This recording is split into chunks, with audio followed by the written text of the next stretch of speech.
Prevention of cruelty to animal act 1960। इसके ऊपर आज हम डिस्कशन करने वाले हैं। गाइस, ये एक्ट सुनने में बहुत इजी है, रीड करने में भी बहुत इजी है और बहुत इजी पॉइंट्स इसमें हैं। अगर आप रेफरेंस बुक रेफ़र कर रहे हो, अगर आपने इस एक्ट को सर्च किया तो वो टोटल 90 से 20 पेजेस इसके हैं। अब आप बोलोगे मैम हमको तो इतना टाइम नहीं है, हमें हमारा जॉब भी करना है, स्टडीज़ भी करनी है, प्रिपरेशन भी करने हैं, सबको मिक्स करके हम ऐसे ईच एक्ट को इतना टाइम कैसे दें। तो डोंट यू वरी गाइज, आपके इसी प्रॉब्लम पे सोल्यूशन मैं लेके आई हूँ। ये सब एक्ट को समराइज करके important point, important chapter, total 6 chapter है इसमें। ईच एंड एवरी चैप्टर मैं आपको एक्सप्लेन करूंगी और उसमें स्पेसिफिक पॉइंट लाइक जैसे हम कहते हैं कि अगर हमारा 2 पेज का अगर कोई मैटर है तो उसका मीनिंग क्या है। वो बोलते दिया है इतने सब कुछ, बहुत सारे सेंटेंस है, बहुत सारे पैराग्राफ्स है, बट एक्चुअल में मीनिंग क्या है, तो वो मीनिंग लेके मैं आपके पास आई हूँ। ठीक है, सो इस एक्ट को हम डिटेल में समझेंगे, ईच एंड एवरी पॉइंट हम देखेंगे, बट हाँ शॉर्ट में यानी जो हमारे exam point of view information हमें चाहिए वो सब इंफॉर्मेशन हम देखने वाले हैं। ठीक है, so guys each and every act हमारे लिए इंपॉर्टेंट है बिकॉज आई एम रिपीटिंग कि you are preparing for a drug inspector examination. अगर ड्रग इंस्पेक्टर नहीं, कौन से भी कॉम्पिटिटिव एग्जामिनेशन आप प्रिपेयर कर रहे हो तो आपको ऐसे प्रिपरेशन स्टार्ट करना है like you are the only one for preparing that post. ठीक है, सो आप ही स्पेशली उस पोस्ट के लिए बने हुए हो, सो उस वे से आपको प्रिपेयर करना है। टाइम नहीं परमिट करता, बहुत बार वर्क करने रहते हैं, लाइक बहुत बार जॉब करना रहे, 8 आवर्स जॉब करना है और बाद में प्रिपरेशन को टाइम कैसे देंगे। सो उन्हीं के लिए ये सीरीज है गाइज, उन्हीं के लिए सॉल्यूशन है। डोंट यू वरी गाइज, हम each and every point detail में देखेंगे। नेवर माइंड, अगर आपको टाइम नहीं मिला, एक वीडियो देख रहे हो तो भी आप प्रिपरेशन कर सकते हो, बट हाँ कंसिस्टेंसी बहुत इंपॉर्टेंट है, रिवीजन बहुत इंपॉर्टेंट है। ठीक है, मैं आपको सिर्फ बता रही हूँ, आप देख रहे हो, पढ़ रहे हो, बट रिवीजन ही नहीं कर रहे हो तो उसका कोई मीनिंग नहीं है। ठीक है, सो रिवीजन मोस्ट इंपॉर्टेंट है। अगेन एमसीक्यू आई होप आप सब सॉल्व कर रहे हो और डेली 50 एमसीक्यू का टारगेट रखो, उसको सॉल्व करो। ठीक है, आज के इस सेक्शन में, आज के इस एपिसोड में हम क्या देखेंगे, तो टोटल 6 ऐसे सेक्शन है। ठीक है, ईच एंड एवरी सेक्शन क्या कहता है, कौन सा ऐसा बोर्ड है जो ये सब क्रूरटी एक्ट को रेगुलेट करता है, like animal welfare board of India है, वो क्या है, उसमें कितने मेंबर है, कहाँ से मेंबर आता है, सेंट्रल गवर्नमेंट के कितने मेंबर है, कौन वहाँ पे अपॉइंट कर रहा है, ये सब हम देखेंगे। एनिमल क्रूरटी यानी क्या है ये हमें देखना है। प्लस एक्सपेरिमेंट में हम जो एनिमल्स यूज़ करते हैं, लाइक प्री क्लिनिकल ट्रायल कर रहे हैं, कौन सा न्यू ड्रग का एक्सपेरिमेंट कर रहे हैं, तो भी वहाँ पे कमिटीज़ लगती है, उन कमेटी का क्या फंक्शन है। अगर कोई बंदा ये सब एक्ट रूल नहीं फॉलो कर रहा है तो उसको पेनल्टीज कितनी है, उसको फाइन कितने आ सकता है, उसको जेल कितने साल के हो सकते हैं, ये और ऐसे बहुत सारे पॉइंट्स हम आज डिस्कशन करने वाले हैं गाइज। तो चलो पहले डिस्कशन करते हैं और बाद में उसका जो ओवरव्यू है वो बाद में हम एट द एंड देखते हैं। ठीक है, सो आज हम डिस्कशन करने वाले हैं prevention of cruelty to animal act 1960। ठीक है, सो ये एक्ट कब आया था, 1960 में। अब पहली बात, ये एक्ट आया क्यों था, इसे कौन लाया था, ये आने की वजह क्या है और उसके ये आने के बाद क्या चेंजेस हुआ, ये सब हमें देखना है। ठीक है, सो ईच एंड एवरीथिंग हम डिस्कशन करने वाले हैं। पहली बात गाइस, एनिमल है तो कौन। ठीक है, एनिमल यानी ऐसे living creature other than human being को छोड़ के जो कोई भी लिविंग क्रिएचर है उसे हम एनिमल कहते हैं और उन एनिमल के लिए ये एक्ट स्पेशली प्रिपेयर किया गया है। ठीक है, अब बात ये आती है कि ये एक्ट क्यों प्रिपेयर किया है, तो इनिशियली यानी 1960 के पहले का जो टाइम था तो उसमें क्या होता था, फॉर एग्जांपल ये हमारा कौन सा भी एनिमल है तो प्रीवियसली कोई भी वाहन तो नहीं थे, गाड़ी जब अब देखो 2 wheeler 4 wheeler cars buses available है, वर्कर अवेलेबल है, बहुत सारी मशीन्स अवेलेबल है to do work, but initially क्या होता था ये सब कुछ अवेलेबल नहीं थी, टेक्नोलॉजी इतनी डेवलप नहीं थी। तब क्या होता था, सो ये जो एनिमल्स है, एनिमल्स उसमें सब आते थे, लाइक काऊ आ रहे हैं, मंकी आ रहा है, डोंकीज आ रहे हैं, गोट आ रहे हैं। सो ये सब एनिमल्स को they are use to do their work. ठीक है, सो इनको क्या किया जा रहा है, इनको ट्रांसपोर्टेशन के लिए यूज़ किया जा रहा है, इनको फार्मर्स के लिए बहुत सारे वर्क करने के लिए यूज़ किया जा रहा है। सो उस यूज़ करते समय बहुत से ह्यूमन बीइंग कुछ वो कहता है ना कि फ्रेंडली उनके साथ नहीं रहे, उनका टॉर्चर हो रहा है बहुत बार। बहुत ओनर क्या कर रहे हैं कि उनको प्रॉपरली फीड नहीं करा रहे हैं, बहुत सारा काम उनसे कराया जा रहा है। अब हमें पता है कि जो वर्कर्स कंपनीज इंडस्ट्री में वर्क करते हैं उनके लिए भी बहुत सारे लॉज है, ठीक है, लॉज है, रेगुलेशंस है, but initially they animal act as a worker, ठीक है। एनिमल्स बहुत सारे ह्यूमन बींग्स के काम करने के लिए यूज़ किए जाते थे, बट उनके लिए स्पेसिफिकली ऐसा लॉ नहीं था। उनको तो हमें पेमेंट नहीं देना है, बट उनके साथ एक फ्रेंडली व्यवहार भी लोगों का नहीं था। लोग क्या कर रहे हैं, उनको अनवांटेडली मार रहे हैं, अनवांटेडली उनको ऐसे टाइट हेवी चेन से बांध के रख रहे हैं। अगर उनका कुछ पेन हो रहा है, लाइक ब्लीडिंग हो रही है, तो वो इग्नोर करके फिर भी उनको काम को लगा रहे हैं, एक्स्ट्रा हेवी लोड करके उनको ट्रांसपोर्टेशन कर रहे हैं। ये और ऐसे बहुत सारे थिंग्स हैं जिसके वजह से ये एक्ट दैट इज़ द 1960 में prevention of cruelty to the animal act a form हुआ है, ठीक है। अब हमें पता है कि ये एक्ट क्यों फॉर्म होता है, किसने लगा है, ठीक है। Animal welfare board of India, ये एक बोर्ड है जिसके अंडर ये हमारा जो एक्ट है वो वर्क करता है, ठीक है। सो ऐसे बहुत से सेक्शन है, ऐसे बहुत से रूल्स है जिसमें बताया गया है कि हम अगर एनिमल्स को पालते हैं या उससे कुछ काम करते हैं तो उसमें कुछ लिमिट के ऊपर हम उनसे वर्कलोड नहीं करा सकते हैं। उनको हमें प्रॉपर फीड करना है। उनको आप अगर उनको केज में रख रहे हो तो वो केज भी उनके लिए प्रॉपर होना चाहिए, वो बहुत छोटा नहीं होना चाहिए, बहुत टाइटली हम उसे नहीं बना सकते। लाइक वो कहते हैं ना, मराठी में हम कहते हैं कि क्या मानवता, ठीक है, जो एज अ ह्यूमन बीइंग हमें ट्रीट करना है। सो ये सब बातें के लिए हमारा ये जो एक्ट है वो प्रिपेयर किया गया है। सो इनिशियली गाइस चैप्टर 1 इसमें कहता है कि initially all over the India ये एक्ट अप्लीकेबल था एक्सेप्ट जम्मू एंड कश्मीर, ठीक है। सो ये हमें पता होना चाहिए कि जम्मू एंड कश्मीर में ये एक्ट इनिशियली अप्लीकेबल नहीं था। नाउ अब एनिमल्स हमें पता है, animals other than the human being all the living creature. Board क्या है, तो ये जो animal welfare board of India है वो बोर्ड रेगुलेट करता है ये लॉ, ठीक है। सो इसके लिए स्पेशली बोर्ड प्रिपेयर किया है। नाउ अब ये जो एक्ट है हमें कुछ रूल्स बताता है, कुछ डेफिनेशन बताता है। लाइक कैप्टिव एनिमल्स क्या है, तो ऐसा कौन सा भी एनिमल जो जिसे हम टेम्पररली और परमानेंटली केज में रखते हैं, लाइक सर्कस का जो लायन है वो, और द टाइगर, देयर में भी चांसेस कि मोर है जिसके हमने पंख काट लिए हैं, वो हो गए हमारे कैप्टिव एनिमल। डोमेस्टिक एनिमल हम जिसे कैसे कहते हैं, जो हम एज अ पाळीव प्राणी मराठी हम जिसे कहते हैं, जिसे हम घर में पालते हैं, ठीक है।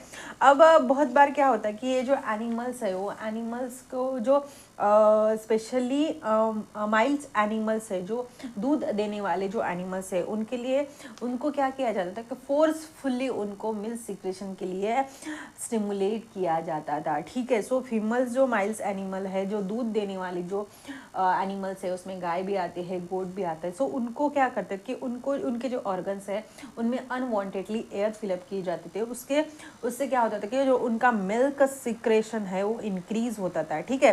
सो ये भी बंद होने के लिए ये जो एक्ट है वो प्रिपेयर किया गया है। उसे वो ये जो प्रोसेस है जिसमें अनवांटेडली मिल्क सिक्रेशन को इंक्रीज किया जाता था, उसे फोखा और धूम देव कहता है, ठीक है। सो ये डेफिनेशन हमें इम्पॉर्टेंट है। ये क्या है, इसका मीनिंग क्या है, ये हमारे exam point of view important है। सो इस एक्ट का मेन ऑब्जेक्टिव क्या है, सो ये जो क्रूरता हो रही है, ये जो एनिमल्स पे अनवांटेडली जो नहीं होना चाहिए, वो जो हम पे उन पे अत्याचार कर रहे हैं, वो अत्याचार स्टॉप करने के लिए एक्ट है, ठीक है। देन एनिमल्स के वेलफेयर के लिए एक्ट है, एनिमल का राइट वे से यूज़ करने के लिए एक्ट है, ठीक है। अब एक्ट आपको क्लियर हो गया। Now animal welfare board of India ये रेगुलेट करता है all the laws to this act, ठीक है। जो 1960 पे हमारा एक्ट इनिशियल हुआ था उसे कौन रेगुलेट करता है, तो animal welfare board of India. अब इसका पर्पस क्या है, तो ये जो अत्याचार हो रहे हैं एनिमल्स पे, लाइक किकिंग हो रही है, ओवर राइडिंग हो रहा है, ओवरलोड हो रहा है और अननेसरी उनको पेन दिया जा रहा है, तो ये सब स्टॉप करने के लिए animal welfare board of India work कर रहे हैं। ठीक है, अब हमारे लिए मोस्ट इम्पॉर्टेंट आता है कि इस बोर्ड में है कौन कौन। ठीक है, सो गाइज इसमें रहता है एक इंस्पेक्टर जनरल ऑफ फॉरेस्ट। ठीक है, फॉरेस्ट का एक इंस्पेक्टर रहता है। देन एनिमल हस्बेंड्री कमिश्नर उसमें रहता है। उसके सब मेंबर्स कौन कौन से हैं, तो 2 पर्सन रहते हैं मिनिस्ट्री ऑफ सेंट्रल गवर्नमेंट के, 1 person Indian board of wild fair के, 3 रहते हैं सेंट्रल गवर्नमेंट के नॉमिनीज। ठीक है, again there are some other members, like 1 person रहता है वेटरनरी प्रैक्टिशनर उसमें रहेगा, to represent practitioner nominated by government, जैसे गवर्नमेंट नॉमिनेट करता है, एंड 6 मेंबर रहते हैं पार्लियामेंट के। अगर डिटेल में पढ़ना है तो उसमें आप याद रख सकते हो कि पार्लियामेंट के 4 लोकसभा के रहते हैं एंड 2 राज्यसभा के रहता है। ठीक है, सो ये हमारा हो गया एनिमल वेलफेयर बोर्ड के जो मेंबर्स है वो सब। ठीक है, अब ये जो हमारा एनिमल वेलफेयर बोर्ड है वो सेक्शन 5A में आता है, एंड ये रिकॉन्स्टिट्यूट कब होता है, आफ्टर एवरी 3 ईयर्स। जो हमारा animal welfare board of India है वो रिकॉन्स्टिट्यूट होता है, उसमें अगन इलेक्शन होते हैं एंड देन रिकॉन्स्टिट्यूट होता है। सो MCQ के लिए हमारे इम्पोर्टेंट है, वो पहुंचेगा कि रिकॉन्स्टिट्यूट कब होता है animal welfare board of India.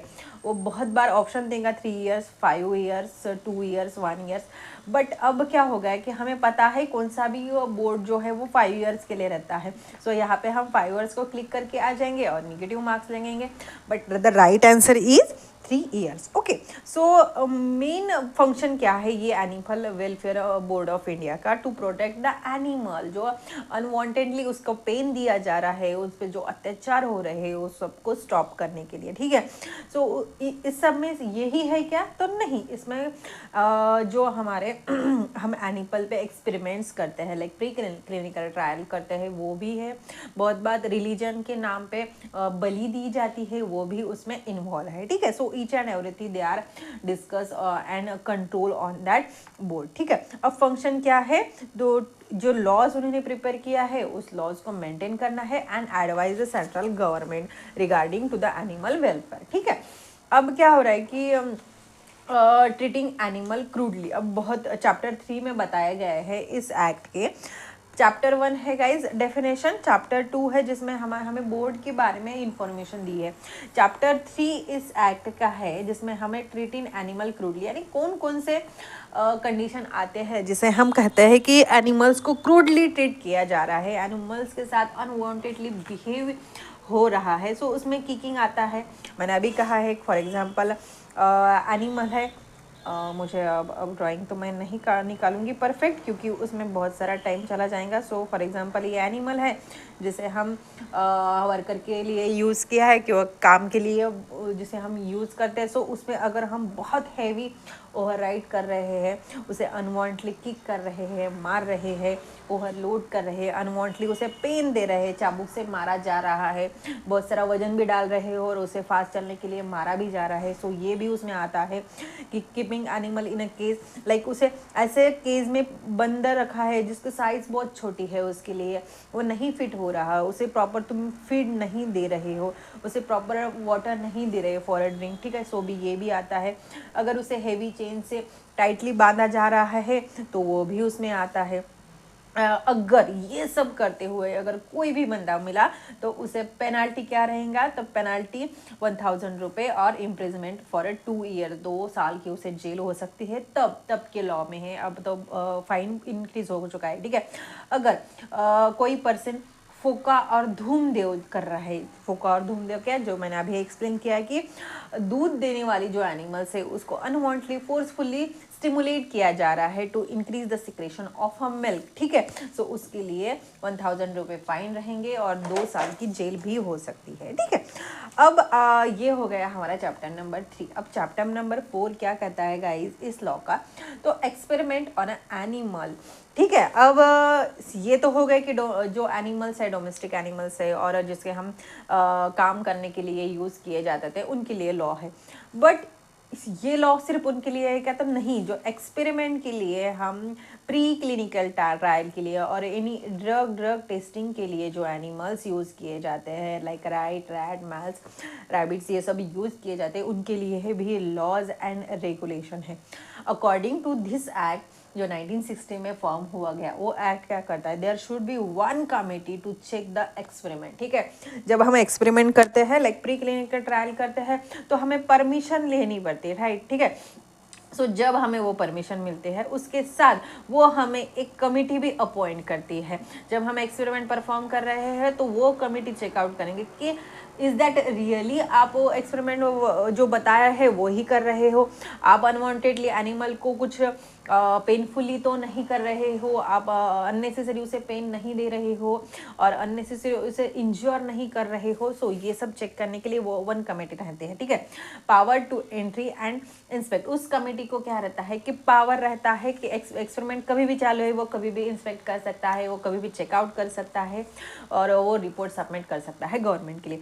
अगर पता चला कि हाँ उसमें कुछ एनिमल्स के साथ अनवांटेडली हो रहा है जो नहीं होना चाहिए, जैसे लाइक उस पर बहुत सारे अत्याचार हो रहे हैं, तो फाइन कितना रहेंगे? तो 200 रुपीज़ रहेंगे। ठीक है, ये तब के एक्ट में मेंशन है। सो ये हमें पता होना जरूरी है। नाउ चैप्टर नंबर 5 ये मेंशन करता है कि परफॉर्मिंग एनिमल्स। अब एनिमल्स सिर्फ यहीं पे यूज होते क्या? तो नहीं, बहुत बार सर्कस में एनिमल्स ट्रेन किया जाता है। ठीक है, सो उसके लिए भी गाइज कुछ रूल्स है। ये एक्ट हमें बताता है कि अगर आप ऐसा कुछ एनिमल यूज कर रहे हो तो उसे ट्रेन करने के लिए जो पर्सन लगेगा वो भी स्किल्ड पर्सन रहेगा। ठीक है, सो कोई भी पर्सन एनिमल को टीच नहीं कर सकता, ट्रेन नहीं कर सकता। अगर सर्कस का टाइगर बना रहे हो, सर्कस का लायन बना रहे हो, तो वो पर्सन पहले स्किल्ड होना चाहिए, वो पर्सन पहले रजिस्टर्ड होना चाहिए। ठीक है, सो उसके लिए भी रजिस्ट्रेशन है। अब आप बोलोगे अगर रजिस्ट्रेशन है तो कैसे करना? तो उसके लिए एक प्रोसेस रहती है, एक फॉर्म फिल करना है, उसके साथ प्रॉपर फीस हमें देनी है to the body and then we can called as a trained skilled person और registered person to train the animal. ठीक है, सो ये हमें चैप्टर नंबर 5 बताता है। Now guys chapter number 6 that is the last chapter है हमारे इस एक्ट का, that is the miscellaneous one. इसमें बहुत सारे पॉइंट्स मेंशन किए हैं उनने, लाइक जो किलिंग रिलीजन के नाम में जो बलि दी जाती है, सो वो भी प्रिवेंट की जाती है एंड ट्रीटमेंट केयर्स दिए हैं एनिमल्स के। ठीक है, सो ये एक्ट बहुत छोटा है बट मोस्ट इम्पॉर्टेंट है। इसके chapter each and every chapter हमें इम्पॉर्टेंट है। ये बोर्ड जो है वो हमारे लिए इम्पोर्टेंट है। वैसे तो कुछ ऐसे बहुत टेंशन लेने वाला एक्ट नहीं है, बट गाइज छोटे छोटे बात पे हमें फोकस करना है because we are preparing for our drug inspector examination. ठीक है, सो चलो एक बार रिवीजन करते हैं कि आज के इस एक्ट में हमने देखा क्या है। तो हमारा एक्ट है prevention to the cruelty on animal act. एक एनिमल एक्ट कब आया था? 1960 पे एक ये हमारा एक्ट आया। इसे कौन रेगुलेट करता है? तो animal welfare board of India ये है, ये इसे रेगुलेट करता है। इसमें कौन कौन से मेंबर्स है? तो ये सब मेंबर की लिस्ट है जो इसमें वर्क करती है, जो इसे प्रॉपर रेगुलेट करती है। रूल्स है, रेगुलेट है। सेक्शन नंबर 1, इसमें कितने चैप्टर्स है? तो टोटल 6 चैप्टर है। ठीक है, चैप्टर 1 क्या करता है? चैप्टर 1 हमें total all the titles, all the definitions बताते हैं रिगार्डिंग टू द एनिमल। ठीक है, फोका क्या है, धूमदेव्स क्या है, अगर वो पूछता है फोका धूमदेव डिफरेंट है क्या, तो वो भी हमारे लिए इंपॉर्टेंट है कि both the terms are same. Animals क्या है, एनिमल्स जो डोमेस्टिक एनिमल वो क्या है, कैप्टिव एनिमल्स क्या है, ये सब हमें चैप्टर 1 बताता है। ठीक है, चैप्टर 2 हमें बताता है कि animal welfare board of India की कौन कौन से बॉडी है, इनका फंक्शन क्या है। चैप्टर 3 हमें क्या बताता है? तो कहता है कि जिसे हम एनिमल क्रूरटी क्या किसे कहते हैं। ठीक है, एनिमल पे अत्याचार हो रहा है ये हम किसे कहते थे, वो बहुत सारे डेफिनेशन इसमें बताए क्या क्या होता है। अगर ये हमें बताता है फाइन्स एंड पेनल्टी, अगर ऐसे फोका धूमदेव जैसी कंडीशन हो रही है तो हमें कितना फाइन एंड पेनल्टी रहेगा? तो पेनल्टी रहेंगी 1000 रुपीज़ की एंड उधर में भी चांस की 2 years की इम्प्रिजमेंट भी हो सकती है। ठीक है, देन पावर्स चैप्टर नंबर 4 कहता है कि एक्सपेरिमेंट में जो एनिमल्स यूज़ हो रहे हैं उनके लिए भी लॉज है, उनके लिए भी एक कमिटी होनी चाहिए। अगर आप प्री क्लिनिकल ट्रायल परफॉर्म करेंगे तो वो कमिटी में राइट है कि वो कभी भी जाके चेकआउट कर सकते हैं। सेक्शन नंबर 5 क्या कहता है कि परफॉर्मिंग्स एनिमल, अगर आप एनिमल्स को फॉर यूज़ कर रहे हैं फॉर द ट्रीटमेंट, ट्रेन कर रहे हो, एग्जिबिट कर रहे हो और उनका कोई शो आप प्ले कर रहे हो, तो उसको ट्रेन करने के लिए भी पर्सन रजिस्टर्ड होना चाहिए। ठीक है, रजिस्ट्रेशन की प्रोसेस उन्होंने हमें बताई है। एंड चैप्टर नंबर 6 से मिसलेनियस है, जिसमें एनिमल्स के ट्रीटमेंट, क्योर, ये सब चीज़ें एक्सप्लेन किए हैं। ठीक है, सो अगदी सिंपल आहे गाईज, फक्त छोटे छोटे पॉईंट्स आपल्याला आठवण ठेवायचे आहे। अँड आय होप आपको ये सब पॉईंट्स क्लियर है।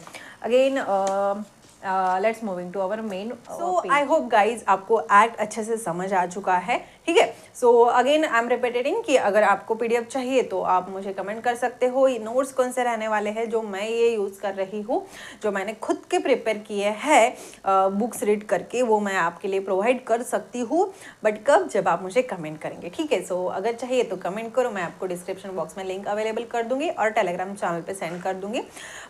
नोट्स के लिए आपको क्या करना है, तो टेलीग्राम चैनल पे ज्वाइन करना है। ठीक है, और गाइज वन मोर थिंग कि अगर आप प्रिपरेशन कर रहे हो, अब आई थिंक आज एपिसोड नंबर 6 है, तो डे 1 से जो हमने स्टार्ट किया है उसे रिपीटेडली रिवीजन करना मत भूलिए। ठीक है, कंसिस्टेंटली आपको रिपीटेटिवली ज्वाइन होना है, एपिसोड्स को देखना है और उस पर रिवीजन करना है। Revision is the key to get the success. Consistency and revision, ये दो ऐसे चीज़ें हैं जो आपको आपका गोल अचीव कर सकती है। ठीक है, सो आपको कंसिस्टेंट रहना है एंड यस ऑफकोर्स रिवीजन करते रहना है। सो गाइज मिलते हैं नेक्स्ट एपिसोड में, जिस पर हम नेक्स्ट एक्ट पर डिस्कशन करने वाले हैं, वो भी इसी वे से, इसी इंटरेस्टिंग वे से। ठीक है, so one more thing, channel पे फर्स्ट टाइम विजिट कर रहे हो तो सब्सक्राइब करना मत भूलो एंड चैनल को लाइक करना मत भूलो। मुझे भी पता चलना चाहिए कि कितने लोग लाइक करते हैं। ठीक है, सो मिलते हैं नेक्स्ट वीडियो में। Till then guys don't forget to revise all the thing. Okay, so bye.